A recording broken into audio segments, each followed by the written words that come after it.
거룩하신 하나님 아버지, 인생의 길에 우리가 어디로 갈지 알지 못하여 방황할 때가 많이 있습니다. 주여 긍휼을 주시고 빛이신 주님께서 우리의 갈 길을 지도하시고 인도하여 주옵소서. 또 우리의 삶이 다른 이들에게도 빛이 되게 하시고 등대와 같이 갈 길을 비춰주는 역할을 할 수 있도록 인도해 주시기를 원합니다. 저희들은 연약하오니 긍휼히 여기사 은혜 풀어주시고 사용하여 주옵소서. 이 시간에 저희가 말씀을 듣는 시간입니다. 우리에게 꼭 필요한 말씀을 주께서 허락하여 주시고 성령의 기름을 부으사 우리의 귀를 열어 주의 음성을 듣게 해 주옵시며 심히 부족하고 연약한 종을 주께서 사용하여 주옵소서. 우리 주 예수님의 이름으로 기도하옵나이다. 아멘. 제가 최근에 나는 신이다 라고 하는 이 다큐멘터리를 봤습니다. 넷플릭스에서는 그것을 이렇게 소개하고 있습니다. 스스로를 예언자라고 천명한 4명의 메시아, 대한민국을 뒤흔든 일의 실체 사건을 파헤쳐본다. 한치의 의심도 품지 않은 믿음, 그 뒤에 숨겨진 어두운 단면을 조명한 다큐 시리즈. 제가 광고하는 것은 아니지만 그래도 참 잘못된 믿음이 뭔가, 이단이 왜 무서운가, 이런 것들을 좀 우리가 알기 위해서라도 볼 필요가 있다고 생각이 듭니다. 사실 이 내용은 우리가 대부분 알고 있는 것이지만 보면서 또 충격을 받았습니다. 또 목사의 한 사람으로 그들의 영혼에 대한 책임감도 느끼면서 아주 안타까운 마음으로 봤는데, 정명성, 이재로, 그리고 그 외에 파렴치한 사람들을 메시아라고 아주 철석같이 믿었던 사람들이 나중에 보니까 자신의 모든 것을 다 바쳐 헌신하고 또 애써왔는데 그게 사실은 다 가짜였고 사기였다. 얼마나 참 자신의 인생에 대한 자괴감, 또 회의가 될 것인가, 얼마나 큰 충격을 받았을까 하는 생각을 하게 됩니다. 그래서 빨리 나와야 되는데 그것을 인정하지 못하는 사람들 볼 때마다 또 얼마나 안타까운지 모릅니다. 근데 오늘 우리 성경을 읽으면서 오늘 본문은 우리가 이미 또 잘 알고 있는 내용이지만 또 읽을 때마다 충격을 받게 되는 또 그런 내용이죠. 왜냐하면 예수님께서 말씀하신 이분들이 외면적으로는 우리가 보기에 어떤 흠이나 문제를 찾아볼 수 있는 그런 사람들이라는 것이죠. 왜냐하면 그들이 공개적으로 이제 예수님을 향하여서 신앙 고백, 주여 주여 이렇게 부르는 사람들입니다. 이단의 교주한테 주여 주여 부르는 것이 아니라 우리 믿음이 올바른 대상인 예수님께 주여 주여 이렇게 믿음을 고백하는 사람들인데, 도대체 뭐가 문제인지, 또 이분들은 무엇보다 굉장히 기독교의 의식이나 활동을 활발하게 열성적으로 이끌던 분이었습니다. 다양한 경우의 신앙 활동들, 자랑할 만한 많은 성공들, 예언도 했고요, 귀신도 쫓아냈고요, 또 이적도 많이 행했다고 말합니다. 그리고 그 모든 것을 누구의 이름으로 했는가? 주의 이름으로, 주님의 이름으로 했다는 말이 3번에 걸쳐서 계속 이 모든 거 내가 주님의 이름으로 했습니다 이렇게 고백하는 모습이 나오는데, 그런데도 불구하고 이 사람들이 천국에 들어가지 못했다는 겁니다. 예수님은 이들을 거절하셨습니다. 여러분, 예언해 보셨습니까? 귀신을 쫓아내 보셨습니까? 큰 권능이나 이적을 행해 보셨습니까? 그런 활동을 할 수 있는 분도 많이 없고 그렇게 헌신적으로 일할 수 있는 분도 많이 없을 것입니다. 그래서 성공적인 업적을 쌓은 이 사람들, 그래서 그들 스스로도 나는 이만하면 천국에 당연히 들어가지 조금도 의심하지 않고 살아왔던 것입니다. 그런데 천국 문 앞에서 예수님은 뭐라고 말씀하시죠? 23절 보니까 이렇습니다. 그때 내가 그들에게 밝히는데 내가 너희를 도무지 알지 못하니 불법을 행하는 자들아 내게서 떠나가라. 예수님이 분노하심으로 이들을 향해서 난 너를 모르니 떠나가라고 이렇게 말씀하십니다. 얼마나 충격을 받았을까요?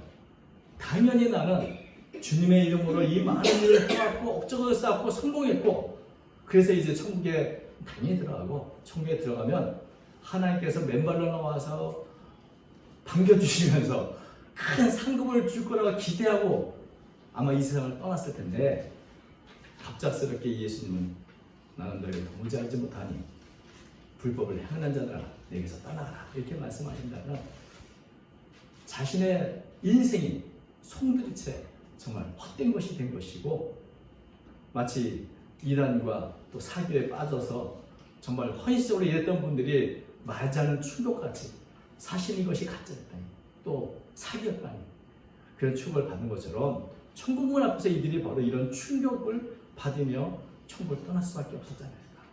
얼마나 참 무서운 일이고 또 두려운 일입니까? 내가 여태까지 열심히 주님의 이름으로 했던 것들이 다 나만의 착각이었다. 나는 평생이란 착각 속에 살았다. 사기당하는 분들이 사실 그런 착각 안에서 거짓된 속임수에 넘어가서 사는 것처럼 이렇게 살아왔다는 것에 대해서 얼마나 큰 충격일까요? 가짜 메시아에 속은 사람과 같이 뜻밖의 일이고 충격적인 일이 알 수 없는 것입니다. 그런데 우리 모두 그리스도인들이 최종적인 목적은 결국 하늘나라 천국에 들어가는 곳이 있는데 이 땅에서 어떤 삶을 살든 천국에 들어가지 못한다면 도대체 그것이 무슨 의미가 있는가 하는 생각도 하게 됩니다. 무엇보다 두려운 것은 이런 일이 누구에게나 일어날 수 있는 일이라는 것입니다. 이것은 예수님께서는 이것이 그저 몇몇 사람들이 일어날 것이라 말씀하지 않고 그날에 많은 사람이 이런 일이 있을 거다 말씀하셨습니다. 주님의 이름으로 예언하고 귀신을 쫓아내고 능력을 행했던 자들까지 불법을 행한 자라고 쫓겨난다면 그렇다면 과연 천국에 들어가면 어떻게 해야 되는가 하는 의문을 다시 한번 갖지 않을 수 없는 것입니다. 과연 우리는 안심할 수 있고 안전한가? 한번 돌아봐야죠. 감사한 것은 우리에게는 아직 기회가 있다는 겁니다. 왜냐하면 예수님이 말씀하신 그분들은 심판을 받는 그 자리에서 내가 평생을 착각 속에 살았구나. 사실은 내가 잘못 살아온 거구나. 잘못 믿은 거라는 걸 깨닫는데 이미 기회는 살았습니다. 그러나 우리는 이 모든 것이 아직은 가상의 이야기이기 때문에 이럴 수 있다는 가상이기 때문에 아직은 기회가 있는 것이죠. 예수님이 이 말씀하시는 목적도 우리가 스스로가 만든 착각에 빠지지 말고 자신의 삶을 제대로 한번 좀 돌아봐라 하는 목적으로 이 말씀을 주신 것입니다. 우리의 삶에 이런 충격적인 결과를 맞이하지 않도록 우리는 그날 그 빛에 비추어서 우리의 삶을 한번 살펴봐야 될 줄로 믿습니다. 그들에게는 도대체 무엇이 문제였을까요? 먼저 그들의 고백부터 좀 살펴보려고 합니다. 나더러 주여 주여 하는 자마다 다 천국에 들어갈 것이 아니요. 예수님을 주님으로 부르는 것은 결코 잘못된 것이 아니죠. 주님이라는 이 호칭은 존경을 나타내는 호칭이기도 하고 더 나아가서는 하나님께 쓰이는 호칭입니다. 그래서 예수님을 적어도 주님이라고 부르는 사람들은 예수님의 권위나 능력을 인정하는 사람인 것이죠. 그런데 예수님을 주님이라고 부르면서 혹시 정말 예수님을 주님으로 인정하지 않는 그런 사람도 있을까? 말로는 주님이라고 고백하는데 실제로는 예수가 무슨 주야? 내가 주님이지 라고 생각하는 사람이 혹시 있을까? 있을 수 있을까요? 있죠. 그래서 예수님은 나더러 주여 주여 하는 사람이라고 해서 자동적으로 다 천국에 가는 것은 아니라고 말한 것입니다. 주여 주여로 부를 때 어떤 의미로 주님이라 부르는가? 정말 예수님을 나의 주님으로 모시고 나의 모든 것을 통치하시는 분으로 여기며 고백하는 것인지 그저 입으로만 주여 주여 하는 것인지. 그래서 중요한 것은 입으로 나오는 고백도 중요하지 더 중요한 것은 어떤 마음으로 주님을 부르는가 여기에 있는 것입니다. 입술의 고백이 참 마음에서 우러나오는 진실한 고백이 아니라면 그것은 아무 의미가 없는 것이죠. 그런 면에서 이분들의 고백이 어떤 고백인가 우리는 여기 의문을 좀 가질 필요가 있는 것입니다. 두 번째는 예수님이 이렇게 말씀하십니다. 다만 하늘에 계신 내 아버지의 뜻대로 행하는 자라야 들어가야. 이것은 예수님께서 무언가 많은 일, 큰 업적을 이루어야 천국에 간다는 말이 아닙니다. 그 해놨던 모든 것이 그 동기가, 그 목적이 무엇이었는가 하는 것입니다. 그것이 과연 하늘에 계신 아버지의 뜻대로 행한 것입니다. 그것이 하나님의 뜻이었는가? 여러분, 내가 주님의 이름으로 많은 일을 했지만 주님의 이름으로 했기 때문에 이것은 당연히 하나님의 뜻이라고 우리는 착각하기가 쉽습니다. 그러나 여러분, 주님의 이름을 걸고 하나님의 뜻이 아닌 것도 할 수 있는 것이죠. 사실은 어떤 많은 경우에는 주님의 이름을 걸고 하나님의 뜻이 아니라 내 뜻을 행할 때가 참 많이 있습니다. 주님의 이름을 걸고 하나님의 뜻이 아닌 자신의 유익과 이익과 내 뜻을 따라 살려는 경우가 또 얼마나 많이 있습니까? 그러면서도 스스로는 불법을 하고 있다는 생각조차 없이 내가 주님의 이름으로 했으니 이건 당연히 하나님의 뜻이야 라고 자랑하는 경우는 또 얼마나 많은지요. 제가 이 말을 할까 말까 고민했는데 그래서 연구에다 썼다가 지웠다를 몇 번 했습니다만 한번 해봤습니다. 불법으로 예배당 크게 건축하고 나서 현수막을 걸었습니다. 주님이 다 하셨습니다. 과연 그것이 주님의 이름과 영광을 위한 것인지, 주님의 이름을 빙자해서 자신의 영광을 나타내려고 한 것인지 저는 그것이 의문이 듭니다. 이런 경우 얼마나 많습니까? 주님의 이름을 걸고 하지만 실제로는 나의 유익과 내 뜻을 따라서 행하는 일들, 그것을 주님은 다 불법이라고 말씀하고 있는 것입니다.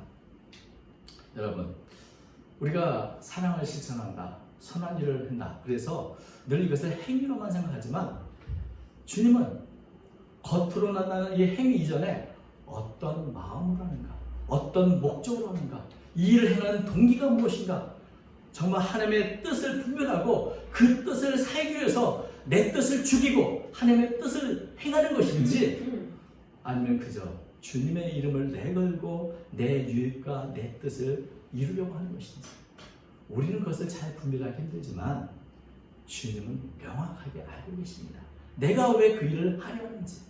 그래서 사실 사랑이라든지 선행이라는 것이 행위가 아니고 먼저 마음이 먼저고 동기가 우선인 것입니다. 동기와 목적이 더 중요한 것입니다. 우리가 주님의 이름으로 하나님의 뜻을 행한다면 그것은 너무나 아름다운 일이지만 주님의 이름으로 내 뜻을 이루려 한다면 그것은 추악한 위선이 되고 불법이 되는 것입니다. 주님의 이름이란 양의 탈을 쓴 늑대가 되는 것입니다.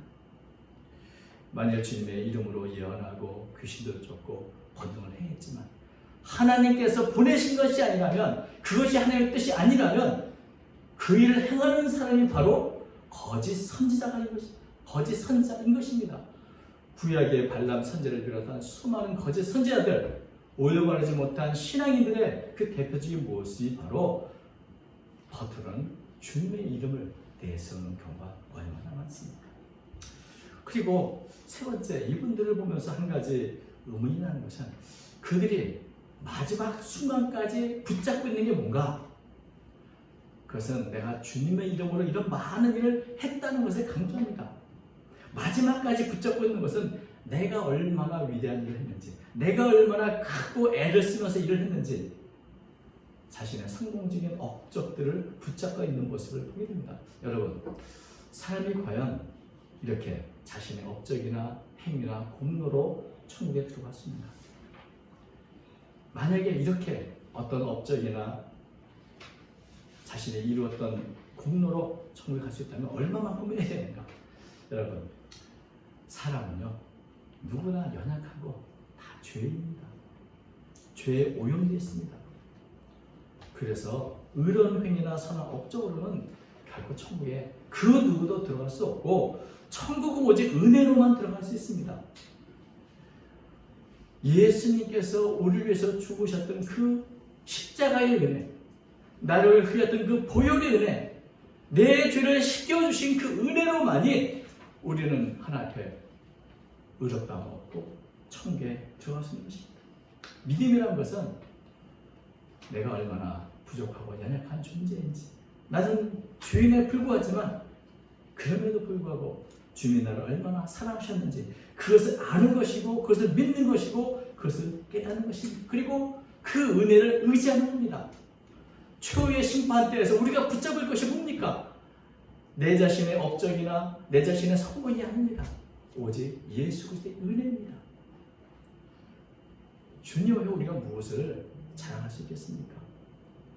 십자가의 그 고난을 우리 위해서 당하신 그 십자가 은혜에 비한다면 우리의 행위나 업적이 아무리 크다 할지라도 그것은 우리가 자랑할 수 있는 것이 아닙니다. 나를 위해서 독생자를 아낌없이 내어주신 하나님의 사랑을 생각한다면 내가 이런 일을 했다, 내가 저런 일을 했다, 우리는 조금도 자랑할 수가 없을 것입니다. 심판대 앞에서 우리가 끝까지 붙잡을 것은 오직 예수 그리스도의 그 은혜, 하나님의 사랑밖에 없는 것입니다. 내가 무언가 많은 일을 했다 할지라도 우리는 그저 무익한 종에 불과합니다. 내게 주었던 은혜를 다른 사람에게 주었다면 더 많은 일을, 더 위대한 일을 했을 텐데 부족하고 연약해서 주님, 저는 이거밖에 못했습니다. 내가 감사하는 것은 나를 위해 죽으신 그 십자가의 은혜, 내가 붙잡고 찬양하는 그밖에 없습니다. 이것이 바로 우리의 마땅한 고백이 되어야 하는 것입니다. 주님의 은혜는 우리를 천국으로 인도하지만 은혜가 없이 우리가 아무리 큰 기적을 행한다 할지라도 우리는 결코 천국에 들어갈 수는 없는 것입니다. 그래서 예수님의 그 십자가의 은혜가 있고 하나님의 사랑이 있는데도 불구하고 은혜가 아닌 자기 업적을 붙잡는 사람들을 향해서 이 사람들은 정말 예수님의 은혜가 뭔지 하나님의 사랑이 무엇인지 모르는 사람이기에 주님은 나는 너희를 도무지 알지 못한다 말하고 계신 것입니다. 주님이 누구신지 모르고 주님이 나를 위해 행하신 일을 모르는 사람이기에 주님을 알지 못하는 사람인 것이죠. 그리고 그 사람에 대해서 주님도 역시 나도 너를 모르는 사람이라고 말씀하고 있는 것이죠. 네가 나를 모르는데 난들 너를 알겠느냐. 주님이 나를 알고 주님이 아신 바 되는 것, 여기서부터 우리의 믿음이 시작됩니다. 우리의 죄 때문에 고민하고 아파할 때 나를 위해 죽으신 그 십자가의 은혜, 그 감격, 그런 사람을 주님은 결코 잊지 않으신 것이죠. 디모데후서 2장 19절을 말합니다. 그러나 하나님의 경고한 자는 섰으니 인침이 찔렀을 때 주께서 자기의 백성을 아신다 하며 이렇게 말씀하시고요. 예수님께서는 요한복음 10장 20절 이렇게 말씀하시죠. 내 양은 내 음성을 들으며 나는 그들을 알며 그들은 나를 따릅니다. 그러니까 주님과 우리의 관계는 한 사람의 착각으로 이루어진 것이 아니라 주님도 나를 알고 나도 주님을 알아가는 이런 관계, 이것이 바로 믿음의 길인 것입니다. 나만 착각 속에서 나는 큰 일을 했다, 위대한 일을 했다, 그것은 자신만의 착각일 뿐인 것이죠. 내가 주님이 나를 얼마나 사랑하시는지, 나를 위해서 무엇을 행하셨는지 깨닫는다면 주님도 우리를 모르실 리가 없는 것입니다. 무엇보다 주님의 이름으로 정말 주님의 뜻을 위해서 행하는 이런 사역을 주님이 결코 모르실 수는 없습니다. 고린도전서 8장 3절 또 누구든지 하나님을 사랑하면 그 사람은 하나님도 알아주십니다. 우리가 하나님의 뜻을 이루기 위해서 애를 쓰면서 내 뜻을 꺾고 하나님의 뜻을 세우게 살아가는 그 모습을 주님이 왜 모르시겠습니까? 누구든지 주님을 사랑하며 행하는 것들을 주님은 다 알아주십니다. 그런데 여기서 주님이 아신다, 하나님께 아신다는 말은 그래서 지식적으로 한다는 말이 아니고 하나님과 우리 사이에 그런 깊은 사귐, 깊은 특별한 관계가 있다는 것을 말해주는 것이죠. 그래서 내가 너희를 도무지 알지 못한다는 것은 정말 모른다는 것이 아니라 나는 너희를 거절한다, 거부한다는 의미가 있는 것입니다. 마태복음 25장을 보면은 신랑을 기다리는 10처녀의 비유 이야기가 나옵니다.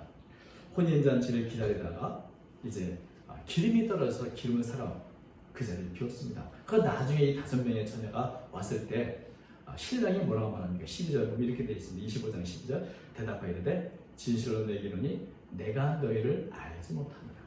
모른다는 것은 그냥 지식적으로 모른다는 게 아니라 나는 너희를 거절하겠다, 거부하겠다는 그런 의미로 너희들은 내 혼인잔치에 참여할 수 없다는 그런 의미인 것이죠. 예수님께서 내가 너희를 도무지 알지 못한다는 것은 너희들은 하나님 나라 천국에 들어가는 가족이 아니다, 나는 너희를 거절하고 거부하니 떠나가라고 하시는 말씀이십니다. 예수님께서는 마태복음 12장 50 이렇게 말씀하신 적이 있습니다. 누구든지 하늘에 계신 내 아버지의 뜻대로 행하는 자가 내 형제요 자매요 어머니입니다. 여기 똑같은 의미죠. 하늘에 계신 내 아버지의 뜻대로 행하는 자. 하나님의 뜻대로 행하는 자들이 누굽니까? 믿음을 갖고 주님에 나가는 사람들. 주님과 특별한 관계를 갖고 있는 사람들이야말로 천국에 들어가는 주님의 형제요 자매요 되는 것입니다. 그래서 여기 있는 이분들은 처음에는 믿음이 있었는데 나중에 행함이 없어가지고 예수님 모른다 말씀하는 것도 아니고, 믿음이 있는데 뭔가 그 믿음으로 행한 일을 하지 않아서 천국에 못 가는 것도 아닙니다. 이분들은 처음부터 주님과의 관계가 없이 살아온 사람인 것입니다. 주님에 대한 믿음이 없이 주님이여 주여 주여 부를 수도 있고요. 주님에 대한 믿음이 없이 신앙생활도 하고 하나님의 뜻과는 상관없이 여러 권능과 여러 업적을 나타낼 수도 있습니다. 사실 이것은 두려운 일이죠. 그러나 우리가 예수님의 12 제자 중에 하나였던 가룟 유다를 보면 이게 결코 불가능한 일은 아니라 하는 것을 알게 됩니다. 가룟 유다 역시 주님의 이름으로 귀신을 쫓아냈고 주님의 이름으로 많은 권능을 피했고, 그렇지만 그는 주님과 진실한 믿음의 교제, 진실한 특별한 관계는 없었던 것을 보입니다. 그래서 우리가 이 말씀을 들었고 떨리는 가운데 나는 믿음 가운데 있는가? 나는 주님과 깊은 관계 속에 있는가? 특별한 관계인가? 주님은 나를 알고 계신가를 돌아봐야 할 필요가 있는 것입니다. 사도 바울은 고린도 교회 성도들에게 이렇게 말했습니다. 고린도후서 13장 5절. 너희는 믿음 안에 있는가? 너희 자신을 시험하고 너희 자신을 확증하라. 예수 그리스도께서 너희 안에 계신 줄을 너희가 스스로 알지 못하느냐? 그렇지 않으면 너희는 버림받은 자이라. 이분들의 문제 중에 하나는 주님 앞에 마지막 심판에 설 때 비로소 자신의 신앙 상태를 알았다는 것이죠. 아, 나는 착각 속에 살았구나. 그것을 자신의 기회가 없는 그 마지막 순간에 알았다는 것이 큰 문제인 것입니다. 한 번도 자신의 삶이나 자신의 마음이나 신앙 상태를 살펴보지 않았다는 것입니다. 우리는 내가 과연 믿음 가운데 있는지, 하나님은 나를 어떻게 생각하고 계시는지 순간순간 우리 자신을 돌아봐야 합니다. 지금부터 이 세상 떠나는 순간까지 우리는 늘 두렵고 떨리는 가운데 나는 어떤 마음으로 살고 있는가, 나나 주님 관계는 어떠한가를 늘 돌아봐야 하는 것입니다. 우리 중 누구도 완전한 사람은 없습니다. 또 스스로 선주로 생각한 데는 넘어질까 조심하는 말씀처럼 늘 그 누구라도 늘 말씀의 걸 앞에 돌아보고 생각하고 살펴봐야 할 필요가 있는 것입니다. 믿음이란 무엇입니까? 주님에 대한 신뢰입니다. 나를 사랑하신 주님을 믿고 의지하고 그 주님의 은혜만 붙들며 사는 것이 믿음의 길입니다. 우리는 믿음 안에 있는가? 이 사순절 기간에 우리 자신의 삶을 다시 한번 돌아볼 수 있길 바랍니다. 허물과 죄로 죽었던 우리를 살리신 주님이에요. 우리를 위해 아낌없이 독생자를 내어주신 하나님의 사랑, 그것을 기억하면서 나의 삶은, 내가 행하는 모든 일들은 과연 하나님의 뜻 가운데 있는 것인가 한번 먼저 생각하고 자신을 살피면서 잘못된 거 고치고 다시 한번 주 앞에서 믿음으로 또 신실한 그런 모습으로 하루하루 살아가시는 복된 저와 여러분 되시기를 주님의 이름으로 축원합니다. 기도하겠습니다. 거룩하신 하나님 아버지, 주님의 말씀을 들을 때마다 우리가 스스로 돌아볼 수 있도록 도와주시옵소서. 마지막 순간 최후의 심판대 앞에 우리는 어떻게 드러날 것인가 스스로 돌아보며 주의 은혜를 사모하는 저희 모두가 되도록 도와주옵소서. 예수 그리스도께서 우리를 위하여 흘리신 그 보혈의 은혜가 얼마나 크고 위대한지, 그 큰 사랑이 얼마나 놀라운 것인지 우리가 날마다 깨우쳐 주셔서 그 은혜 안에 거할 수 있도록 도와주시고, 언제나 예수의 사랑만, 은혜만 붙들고 살아가는 저희 모두가 되도록 더해 주시옵소서. 오늘도 이 험악한 세상에서 선한 영향을 끼치는 삶을 살아가기 원합니다. 힘이 부족하고 연약하여나 우리 모든 성도들을 또 부족한 종을 주께서 사용하여 주시어서 오직 주의 영광만이, 주의 뜻만이 드러날 수 있도록 도와주옵소서. 그래서 예수님의 이름으로 간절히 기도하옵나이다.